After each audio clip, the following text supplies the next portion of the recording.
Tonight, the parents of a teenager who died from breast cancer are calling for urgent reform of childhood cancer care. Isla Snedden was just 17 when she lost her life. Her family say she wasn't treated quickly enough because of her age. If they had treated her the same as an adult, we think it would have been a different story.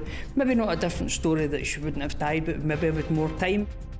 Also making the headlines, Scottish football fans say there is no reason to boycott this year's World Cup in North America, despite mounting political tension between Europe and the United States.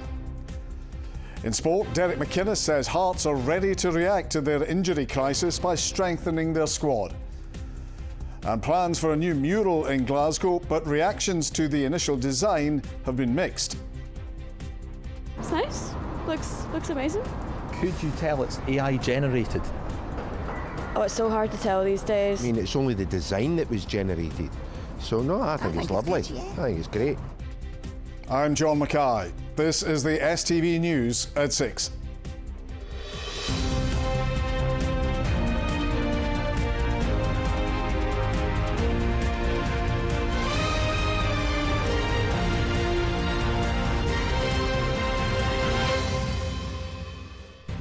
Good evening. The parents of a teenage girl who died from breast cancer say they may have had more time with their daughter if she'd been treated the same as an adult. 17-year-old Isla Snedden from Airdrie lived for just 6 months after her diagnosis.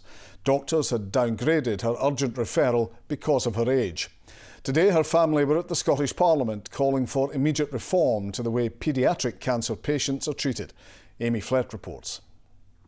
A family trip to the seaside to make memories. But for 17-year-old Isla, it would be her final holiday. Just 1 week later, she died from cancer, only 6 months after being diagnosed. We couldn't believe it. We were thinking, cancer, there'll be treatments, you know what I mean? But no, she's terminal and she's got 6 months to a year. And we hope after a year that she's still here. But she's 6 months and 2 days. She's 6 months and 2 days. Her parents believe she could have had more time if she'd received the right care. Isla was first seen by doctors in 2022 after developing painful breast lumps, which were dismissed as benign hormonal changes. 2 years later, GPs suspected she had cancer and made an urgent referral for biopsies. But this was downgraded by the breast clinic because of her age. They kept saying Isla had anxiety. Constant, everything was anxiety. Isla, you've got your pains in your chest is anxiety you've got. A short time later, Isla became seriously unwell and was diagnosed with sarcoma, the cancer that eventually claimed her life. If they had treated her the same as an adult, we think it would have been a different story. Maybe not a different story that she wouldn't have died, but maybe with more time, because by the time Isla was in the hospital, the cancer was round her pericardium, it spread into her lymph nodes, her lungs, her everything, so it was everywhere. Can I join you in welcoming Isla's mum and dad? Today, Isla's family were at Holyrood calling for children with suspected cancer to be treated the same as adults. Holyrood's Public Petitions Committee has agreed to take the petition forward and will formally write to the Scottish Government to seek answers. To think that something might have been avoided with the issue had not been dismissed in quite that way simply because of a prejudice against the idea that young people might have cancer, I think is deeply disturbing. The Scottish Government said it published new referral guidelines for children and young people last year, which it says will help ensure patients are on the right pathway at the right time. It added that Health Secretary Neil Gray will meet Isla's family next week to discuss their concerns. For Isla's parents, as they mourn the moments they'll miss out on, they say they're determined to ensure no other family has to. Right now I should be teaching her how to drive, buying her a car, letting her go on with the rest of her life, but we're sitting here mourning her death. If it helps families not to go through what we went through, that's what we want. Amy Flett, STV News, Holyrood. Scottish football fans say there is no reason to boycott this summer's World Cup. That's despite mounting tension between hosts, the United States and Europe, over the future of Greenland. President Trump has doubled down on his threat to annex the island, which he says would enhance the security of NATO. Our political correspondent Ewan Petrie reports. President Trump arrived in Switzerland for a summit of world leaders. So many friends, few enemies. In a speech lasting more than an hour, he said he wanted immediate negotiations to discuss a US takeover of Greenland.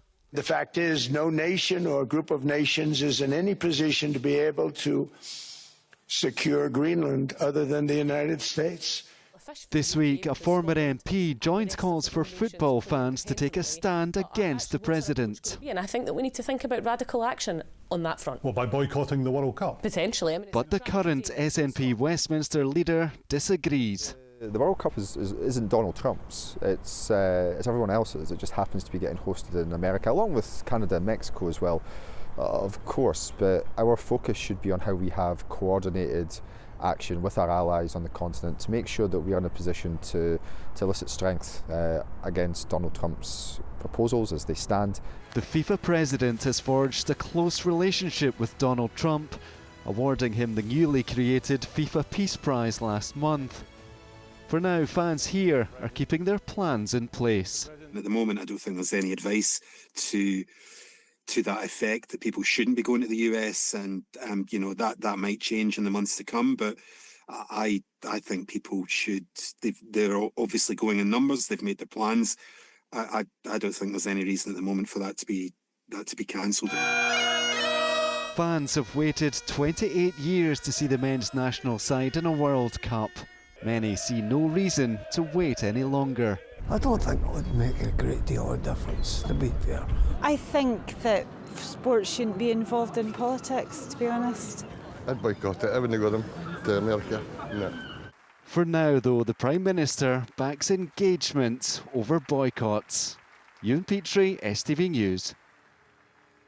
Well, as you saw in Ewan's report, President Trump has been addressing the World Economic Forum in Davos. Our political editor Colin Mackay was watching. So, Colin, what did you make of it? Well, you noticed that I didn't get sent to Switzerland for the speech, so like most of the world, I've been watching from afar. And this was, to a large extent, a trademark Trump speech. It was long and rambling and repetitive, but within it there was the usual few news nuggets. He described America as the economic engine of the planet, whereas Europe, he said, is not heading in the right direction. We got what we usually hear from him about his Scottish mother, some of his greatest hits, and also how the UK isn't really properly utilising North Sea oil and gas reserves. But on Greenland, he really changed tack quite a bit today. He still really, really, really wants Greenland, but today he said he wouldn't use force to take it. It's the United States alone that can protect this giant mass of land, this giant piece of ice, develop it and improve it and make it so that it's good for Europe and safe for Europe and good for us. And that's the reason I'm seeking immediate negotiations to once again discuss the acquisition of Greenland by the United States. We probably won't get anything unless I decide to use excessive strength and force, where we would be, frankly, unstoppable. But I won't do that. Okay? Now everyone's saying, oh, good. That's probably the biggest statement I made, because people thought I would use force. I don't have to use force. I don't want to use force. I won't use force. So there's some good news. President Trump says he won't invade Greenland, but he still had a warning today, though. He says you can say yes and we will be appreciative, or you can say no and we will remember. Earlier at Prime Minister's questions, Sir Keir Starmer said that he wouldn't be bullied by President Trump over Greenland. I do want to be clear with the House. I will not yield, Britain will not yield on our principles and values about the future of Greenland under threats of tariffs. And that is my clear position. Now, he still faced calls from the opposition to stand up more strongly to Trump, but after a year of sucking up to the president, this really is quite strong stuff from the Prime Minister, but not as strong as the Danish MEP at the European Parliament in Strasbourg, who in no uncertain terms told the president where to go. But this is a significant day. President Trump has pulled back from the threat of invading another NATO member's territory. But the new world order that we've seen being built up since the Second World War is changing before our eyes. Colin, thank you. The First Minister has been urged to release all documents on the opening of the Queen Elizabeth Hospital. During closing statements of an inquiry into deaths at the hospital, NHS Greater Glasgow and Clyde said there was evidence the facility opened too soon and accepted there may have been a connection between the hospital environments and infections linked to deaths. The Scottish Labour leader Anas Sarwar has urged John Swinney to release the documentation. The Health Secretary, Neil Gray, says all relevant evidence has been provided to the inquiry. People have been urged to close their windows and avoid an area near Glasgow after a large fire took hold at a waste facility. Emergency services were alerted to the incident in Linwood at a transfer station operated by Viridor. 6 fire engines were sent to the scene. The blaze has been contained and firefighters remain on site. Now, they've been described as the beating heart of the Commonwealth Games, and with just a few months until the event comes to Glasgow, preparations are already underway to make sure volunteers are ready to welcome the Games to the city. Up to 3,000 people are due to help out behind the scenes at this summer's event. Their reporter Raheem Cham visited the Sir Chris Hoy Velodrome to meet some of them. Preparations for the 2026 Commonwealth Games are gathering pace for both aspiring volunteers and elite athletes. Cynthia Chibuka is among thousands hoping to play a key role as a volunteer at this summer's Games.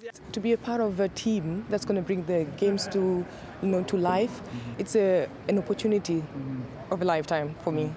And also, I love to volunteer because, I gain a lot of skills out of it, and I also get to meet a lot of people from different backgrounds, and that's really literally the main highlight. And I also love to be, the face of, volunteering as well as welcoming people to Glasgow. Organisers say at least 3,000 trained volunteers will be central to delivering a world-class festival of sport and culture. I think Glasgow 2014 had an amazing volunteer programme, and we're just building on that, tapping into the expertise of the volunteers who have volunteered across the city on other major events, including Glasgow 2014, but we're also ensuring that we're incorporating new volunteers and a very diverse range of volunteers in this year's event. And Scotland's most decorated track and field athlete, Ailey Doyle, describes volunteers as the heartbeat of the event. Looking back into 2014, the experiences of the volunteers, there was just one of such positivity. I remember seeing them around the place. I remember a couple of volunteers being in the warm-up area before my final race and just giving me a little nod and a little good luck message, which was amazing, because it was that extra support that, as a home athlete, that I felt I had behind me. So it was really special. Meanwhile, with selection of Team Scotland firmly in sight, athletes are following strict training regimes as preparations enter a crucial stage. Yeah, certainly we're into the swing of things now, training full gas to get selected and hopefully represent Scotland and challenge for the top step on the podium. It's going to be so special again, racing with that sole tyre on. It's going to just give that little bit edge over all the competitors, and with the potential of hearing Flower of Scotland on the podium is something that I'm kind of dreaming about. So I can't wait for that opportunity. For athletes like Finn Graham, competing on home turf will give him all the motivation he needs, and the Glasgow crowd will be right here cheering him on as he goes for gold. Raheem Cham, STV News at the Sir Chris Hoy Velodrome. Let's get to the sport now. Here's Ronnie, and it's all about the transfers, Ronnie. Yes, just under 2 weeks to go until the January transfer window slams shut, John. Always slams shut, never goes quietly. And lo and behold, every single manager we're speaking to today is talking about signings. It's all anyone wants to think about. It's all the fans want to know about. And we're going to tell you all about it.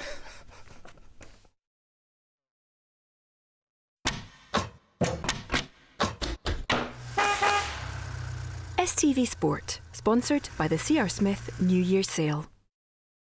And we start with the league leaders. Derek McInnes says Hearts are ready to react to their injury crisis by strengthening their squad between now and the end of the transfer window.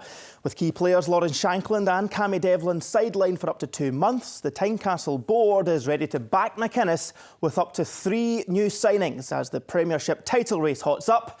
And Jamie Bothwick explains. Training this morning with notable absentees. But reinforcements to Derek McInnes's injury-hit Hearts look to be on the way.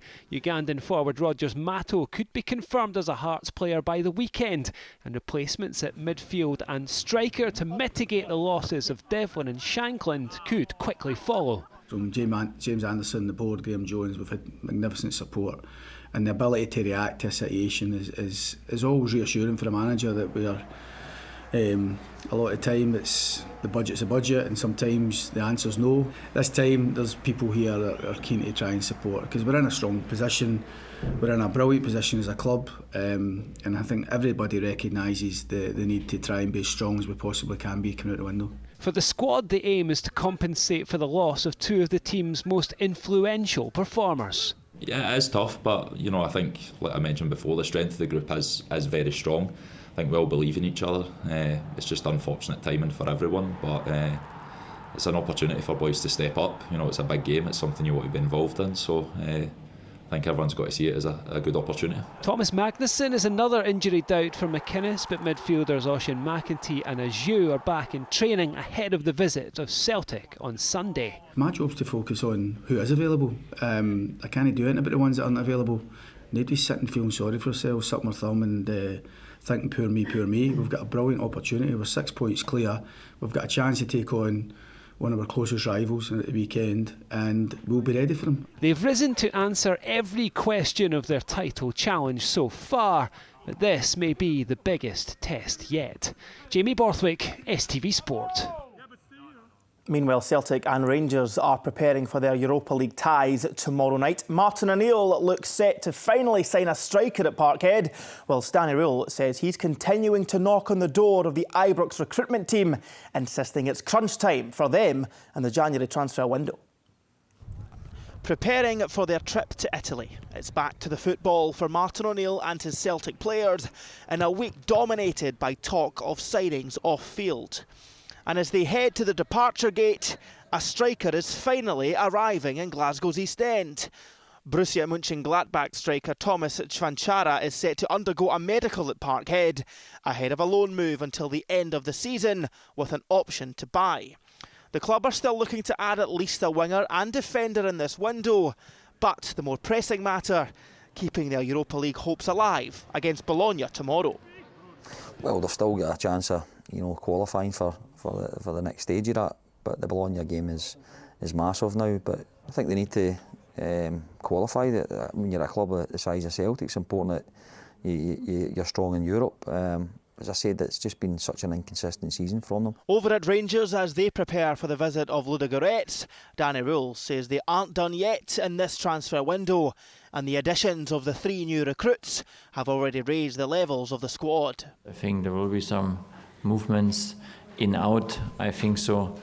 But now we come a little bit to the crunch time in the transfer window, and then it's really about timing. We brought 3 more players on. They showed the quality in the training, the presence. You see it straight because that increase also the other players around them.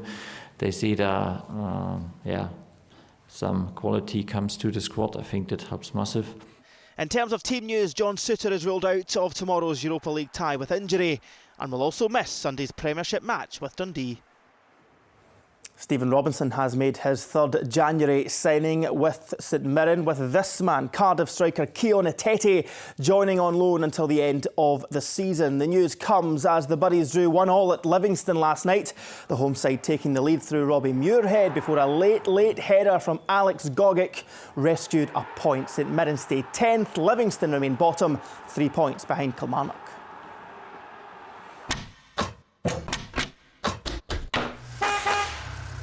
STV Sport, sponsored by the C.R. Smith New Year Sale.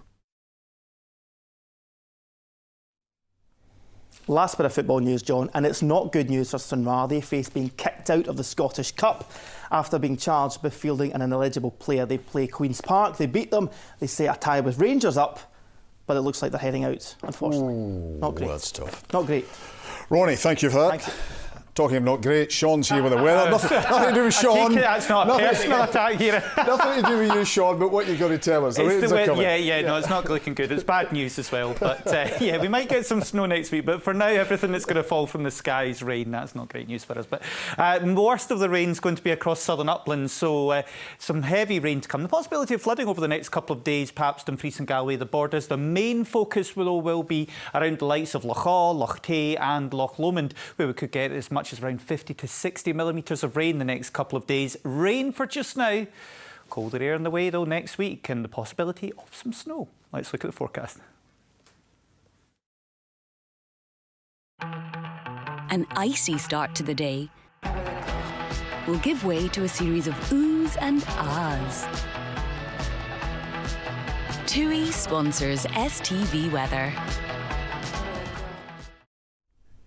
So a lot of rain to come in some places over the next couple of days, and then it's all eyes on the east. Across Russia and Eastern Europe, some very cold air, in some spots 10 to 15 degrees colder than normal. We start to tap into some of that cold air through the weekend. From Burns night onwards, that's when the real cold will start to come in, so much colder next week, and there will be some wintry weather in places as well. Of course, remember the last time we missed out on most of the snow here because it was a northerly. We tend to see a lot of dry weather, but in an easterly you can sometimes see a bit more coming through from the east. We will keep a close eye on that. Now overnight tonight, temperatures 5, 6, 7 degrees. That is very mild. OK, it's windy out there. It doesn't feel mild, but 5, 6 or 7. When you think just a few weeks ago we were lucky to get to about 3 or 4 degrees during the day, so to be 6 or 7 degrees by night is pretty mild. So quite a showery old night to come. And then into tomorrow, it's going to be a wet start to the day. There'll be some quite heavy bursts of rain around. Maybe the rain turning a wee bit more showery during the afternoon, but still some heavy bursts. All in all, tomorrow is going to be a wet day, and temperatures 7 or 8, that's pretty much the same as they're going to be overnight tonight, so still on that milder side.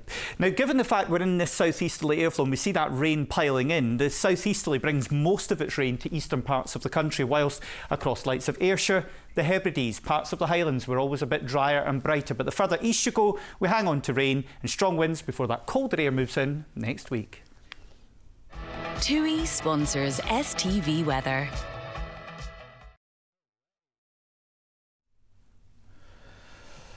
And finally, Glasgow City Council has signed off on plans for a new mural, which will feature on the side of a city centre building.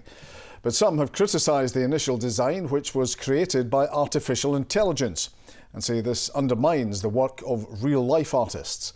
Fraser Nicholl reports.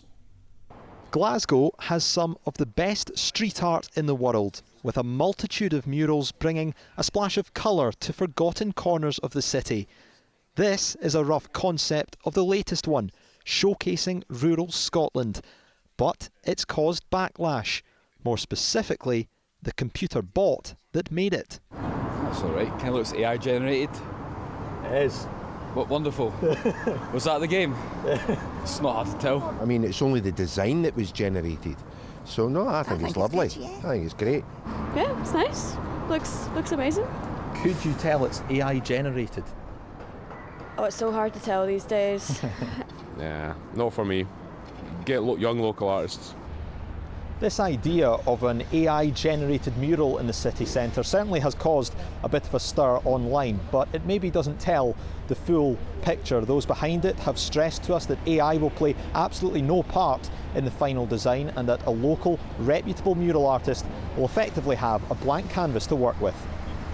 But the fact Glasgow City Council granted planning consent based off the AI design is raising concern. Frank Carty has been hand-painting murals for years, with this one of Sir Alex Ferguson in Govan among them. Frank thinks opening the door to AI artwork is a slippery slope. There's got to be a lot of value, you know, in being patient and building up your sketches and things. So if you just say, give me this to a computer, that's a whole fundamental part of the process. Just take it out of it, and then the work is going to suffer. Glasgow City Council told us it couldn't really comment on planning decisions, but confirmed consent has been granted. Those behind the artwork aim to brighten up this industrial pocket of the city and hope that the initial use of AI won't mean that is overshadowed. Fraser Nicholl, STV News. And that's all from us this evening. We'll be back tomorrow. From all of us here, thank you for watching. Have a good evening.